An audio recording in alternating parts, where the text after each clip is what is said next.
I was sitting with my girls, and Joy said, "Dang, I wish you'd get off my back. My daddy, he calls me all the time." "Lucky for you, he calls it all," said Jasmine. "I haven't heard from my dad in years." At this moment, I knew that girls needed a way to connect with their fathers.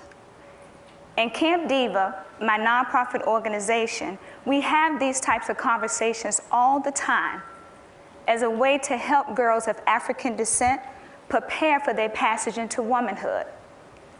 These girls just needed a way to invite their fathers into their lives on their own terms.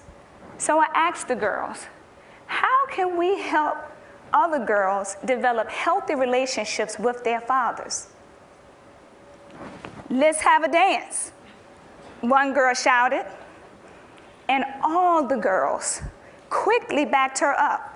They started dreaming about the decorations, invitations, the dresses they were going to wear, and what their fathers could and could not wear. It was off and running before I could even blink my eyes. But even if I could have slowed down those girls, I wouldn't have. Because one thing that I have learned from over a decade of working with girls is that they already know what they need. The wisdom lives inside of them. As long as they have infrastructure, mentorship, and resources, they could build what they need, not only to survive, but to thrive. So we had a dance. And girls and their fathers came in multitude. They were dressed to the nine. They acted sweet. They acted silly.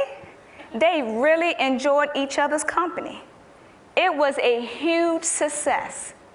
And the girls decided to make it an annual event.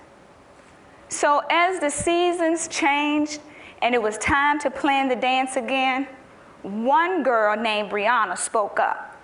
And she said, "My dad can't come to the dance. And this whole thing is making me sad." "Why not?" the girls asked. "Because he's in jail," she bravely admitted. "Well, can he just get out for a day?" one of the girls asked. "And come in shackles? That's worse than not having him here at all." At this moment, I saw an opportunity for the girls to rise to the occasion and to become their own heroes.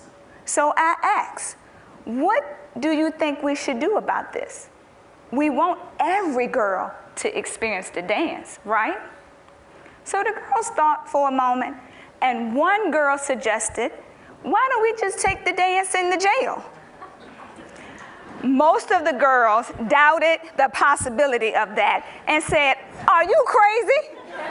Who is going to allow a bunch of little girls dressed up to come inside a jail and dance with their daddies in SpongeBob suits?" Because that's what they called them. I said, "Girls, well, you never know unless you ask." So a letter was written to the Richmond City Sheriff, signed collectively by each girl. And I would have to say, he is a very special sheriff. He contacted me immediately and said, whenever there is an opportunity to bring families inside, his doors are always open. Because one thing he did know, that when fathers are connected to their children, it is less likely that they will return.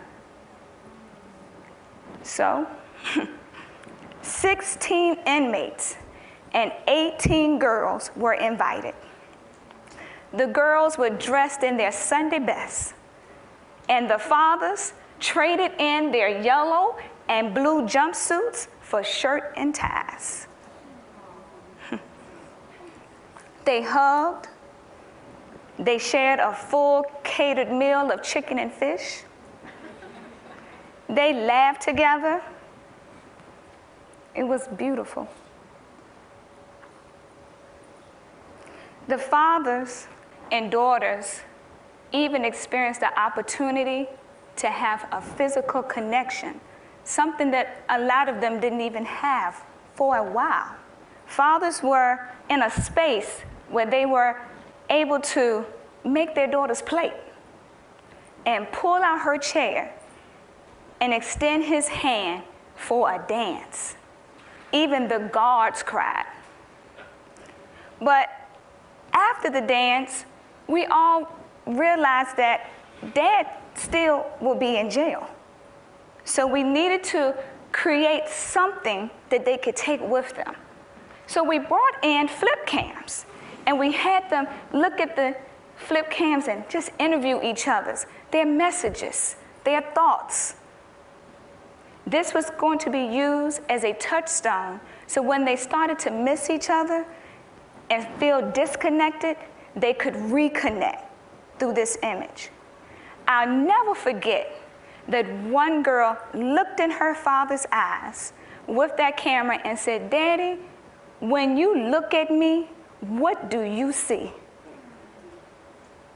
Because our daddies are our mirrors that we reflect back on when we decide about what type of man we deserve and how they see us for the rest of our lives. I know that very well because I was one of the lucky girls. I have had my father in my life always. He's even here today.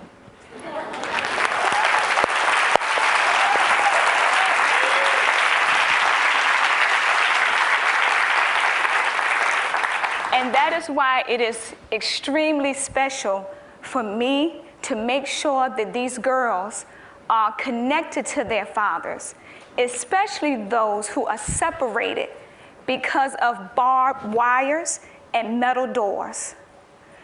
We have just created a forum for girls who have heavy questions on their heart to be in a position to ask their fathers those questions and giving the fathers the freedom to answer. Because we know that the fathers are even leaving with this one thought: what type of woman am I preparing to put in the world? Because a father is locked in does not mean he should be locked out of his daughter's life.